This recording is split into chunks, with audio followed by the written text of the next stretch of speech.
Scottie, how would you kind of characterize how the day played out for you? I had a bit of a slow front nine, but I started to heat up there on the back nine, gave myself a chance.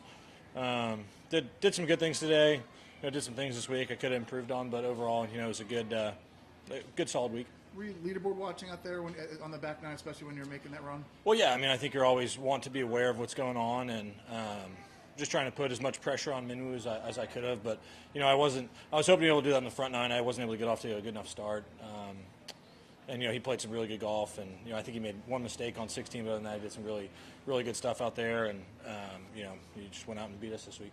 On 18, were you in between clubs on that second shot? Well, just with the wind coming off the right there and the pin being tucked against the right side, I would have liked to have cut something in there, but with the number we had, it was more of a straighter shot, and the wind was kind of, sometimes it felt in, sometimes it felt down, and it's just one of those deals. Sometimes you get a really good number, and then sometimes it can be a little bit of a tweener. With at the start of the week to now, how much better do you feel about your game as you head towards Augusta?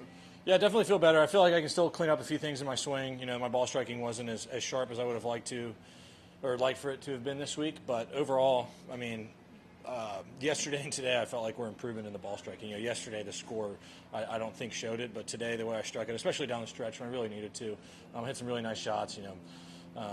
Good iron shot into 15. Good iron shot into 16, good one into 17. I did some things that I really, really liked under the gun, and good pitch shot on 18 as well, to still give myself a chance. And so did some things that I'll reflect on that were good, and some things I can sharpen up a little bit. Two more, and then Gary's coming up. I have two, Scottie. First one is, what are a couple, maybe three things that you saw this week that you like going into Augusta? I like the way my swing started to feel over the weekend. I felt like I hold a good amount of putts this week, especially under pressure on the back nine today. I felt like I hit my lines really well and did some good things out there. So definitely some positive momentum going into next week. Okay, last question is, next couple of weeks, what's left for you and where are you going to do it? Like, what kind of work? I'll just go home and practice like I normally would. Just stick to my routine. I'll get some good days of practice in with Randy, and then I'll have a couple play days as well where we get out on the course and see how things feel, and head over to Augusta on Sunday. Very good, thanks. All right, sweet. All right, see y'all.